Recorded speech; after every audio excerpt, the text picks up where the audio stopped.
स्वागत है आपका। आपके साथ मैं हूं ज्योत्सना पाटनी। बड़ी खबर आपको बता दें, केंद्र की एनडीए सरकार से जुड़ी ये बड़ी खबर, किसानों से जुड़े बिल पर एनडीए में फूट पड़ती नजर आ रही है। प्रधानमंत्री किसानों से जुड़े जिन बिल को अन्नदाताओं का हितैषी बता रहे हैं, केंद्रीय मंत्री हरसिमरत कौर बादल ने उन्हीं बिल के विरोध में मोदी कैबिनेट से इस्तीफा दे दिया है। कल संसद में पास किसानों से जुड़े बिल पर नाराजगी जताते हुए हरसिमरत कौर बादल ने इस्तीफा दिया और अब राष्ट्रपति रामनाथ कोविंद ने हरसिमरत कौर का इस्तीफा मंजूर कर लिया है। फिलहाल कृषि मंत्री नरेंद्र सिंह तोमर को हरसिमरत कौर के मंत्रालय फूड प्रोसेसिंग विभाग का अतिरिक्त जिम्मा सौंपा गया है। और गौर करने वाली बात है कि पहली बार ऐसा देखा जा रहा है कि मोदी सरकार का कोई सहयोगी दल किसी बिल को लेकर सरकार के खिलाफ इस हद तक चला गया कि शिरोमणि अकाली दल के कोटे से फूड प्रोसेसिंग मंत्री हरसिमरत कौर बादल ने किसानों से जुड़े 3 नए बिल जो पारित हुए थे कल, उनसे नाराज हुई और इस्तीफा दे दिया। उनका आरोप है कि जो बिल है, सरकार ने इस बिल को पारित कराने से पहले किसानों को कॉन्फिडेंस में नहीं लिया। कल पारित हुए इन बिल का कांग्रेस भी विरोध कर रही है और हरसिमरत कौर बादल के इस्तीफे को सिर्फ कांग्रेस दिखावा बता रही है। कांग्रेस का कहना है कि अगर हरसिमरत कौर वाकई में किसानों के हितैषी हैं तो सिर्फ कैबिनेट ही नहीं, एनडीए से भी बाहर हो जाएं। सवाल यह है कि अकाली दल की मंत्री ने मोदी कैबिनेट से तो इस्तीफा दे दिया, अब क्या अकाली दल एनडीए से भी अलग होगा? बीजेपी की सरकार मुर्दाबाद।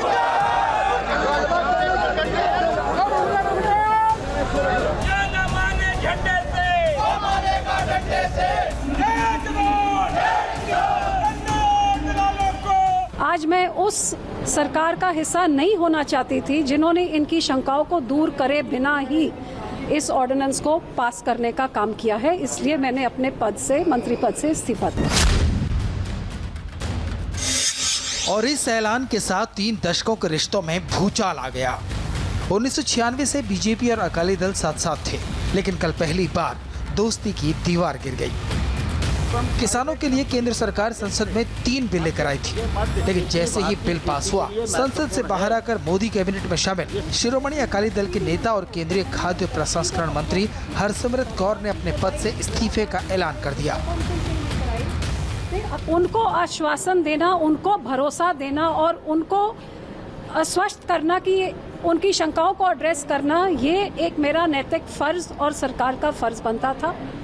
आज मैं उस सरकार का हिस्सा नहीं होना चाहती थी जिन्होंने इनकी शंकाओं को दूर करे बिना ही इस ऑर्डिनेंस को पास करने का काम किया है। इसलिए मैंने अपने पद से, मंत्री पद से इस्तीफा दिया। देश के और खास तौर के अपने पंजाब के किसानों के साथ जो हजारों की गिनती में पिछले कई दिनों से सड़कों में उतरे हुए इस महामारी के समय में अपने जान को जोखिम में डाल के अपनी आवाज़ केंद्र तक पहुंचाने के लिए वो कई दिनों से सड़कों पे संघर्ष कर रहे हैं।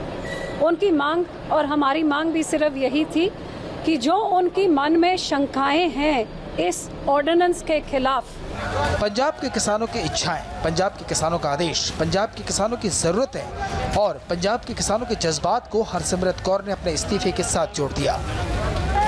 किसानों के बिल पर जो बोली अब तक कांग्रेस बोल रही थी, वही बोली अब अकाली दल भी बोलने लगी। अब कांग्रेस बोल रही है, अगर नाराजगी है, गुस्सा है, तो पद के साथ साथ पीएम मोदी की अगुवाई वाले गठबंधन से भी अलग हो जाएं।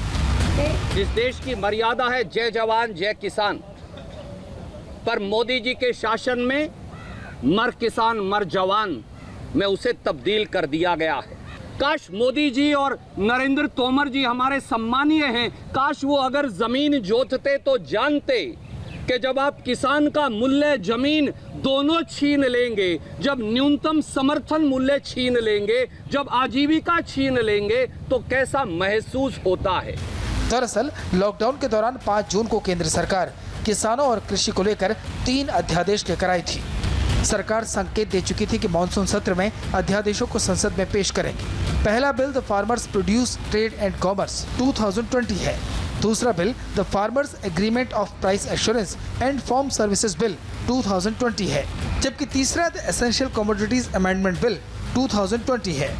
कांग्रेस इन तीनों बिलों का विरोध कर रही है। पंजाब, हरियाणा, उत्तर प्रदेश और बिहार में किसानों का बड़ा विरोध हो रहा है। इसलिए बिल पास होने के बाद प्रधानमंत्री ने किसानों को समझाया कि भ्रम फैलाने वालों से सावधान रहें। ये बिल किसानों की तरक्की का नया रास्ता खोलेगा। लोकसभा में ऐतिहासिक कृषि सुधार विधेयकों का पारित होना देश के किसानों और कृषि के लिए एक महत्वपूर्ण क्षण है। ये विधेयक सही मायनों में किसानों को बिचौलियों और तमाम अवरोधों से मुक्त करेंगे। इस कृषि सुधार से किसानों को अपनी उपज बेचने के लिए नए नए अवसर मिलेंगे, जिससे उनका मुनाफा बढ़ेगा। इससे हमारे कृषि क्षेत्र को जहां आधुनिक टेक्नोलॉजी का लाभ मिलेगा, वहीं अन्नदाता सशक्त होंगे। प्रधानमंत्री इस बिल की तारीफ कर रहे हैं, इसे किसानों के लिए हितैषी बता रहे हैं, लेकिन सवाल यह है कि संसद में इसका विरोध क्यों हो रहा है, सड़कों पर संग्राम क्यों मचा है।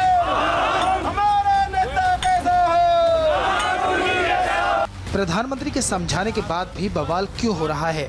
आखिर इस बिल में ऐसा क्या है जिसकी वजह से एनडीए में सबसे बड़ी टूट की आशंकाएं गर्भ हो गई हैं? सरकार का कहना है कि न्यूनतम समर्थन मूल्य यानी एमएसपी पहले की तरह सरकार देगी, जबकि विपक्ष का कहना है कि सरकार ने विधेयक में एमएसपी का जिक्र इसलिए नहीं किया ताकि इसे बंद कर सकें। दूसरा विवाद जमीन को लेकर है। सरकार साफ कर चुकी है कि जमीन का विषय राज्य सरकार का है, जमीन पर स्वामित्व को लेकर कोई खतरा नहीं है, जबकि विपक्ष कह रहा है कि इन्वेस्टर पहले जमीन पर इन्वेस्ट करेंगे, फिर जमीन का स्वामित्व हासिल कर लेंगे। तीसरा विवाद एसेंशियल कमोडिटी एक्ट 1955 में बदलाव को लेकर है। पहले एग्रीकल्चरल प्रोडक्ट्स का एक लिमिट से ज्यादा स्टॉक नहीं कर सकते थे। अब इस नए बिल के तहत आलू, प्याज, दाल और तेल को स्टॉक करने पर लगी रोक को हटा दिया गया है। कांग्रेस का कहना है कि इससे किसानों को नुकसान होगा। व्यापारी किसानों की फसल को स्टॉक करेंगे, फिर कालाबाजारी होगी। चौथा विवाद फसल बेचने की बाध्यता को लेकर है। सरकार का कहना है कि इससे किसानों को फायदा होगा, वो अपनी फसल कहीं भी बेच सकेंगे, जबकि कांग्रेस और किसान संगठनों का कहना है कि इस फैसले से मंडी में व्यवस्था खत्म हो जाएगी, कॉरपोरेट और बिचौलिए हावी हो जाएंगे। आने वाले दिनों में व्यापारियों की मनमानी बढ़ेगी।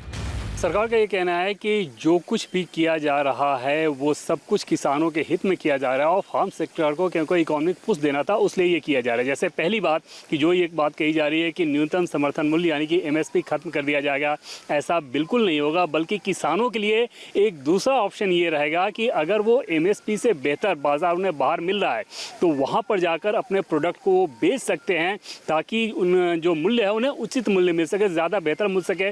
और अगर वहाँ वो नहीं बेचना चाहते हैं तो जो मंडी की व्यवस्था है वो मंडी की व्यवस्था ऑलरेडी रहेगी, जहां पर एमएसपी के तहत वो अपने प्रोडक्ट को बेच सकते हैं। पंजाब में इस बिल के विरोध में फतेहगढ़ साहिब के कांग्रेस विधायक कुलजीत नागरा ने भी इस्तीफा दे दिया है। पंजाब और हरियाणा में कई किसान संगठनों ने सड़क पर उतरने का फैसला किया है।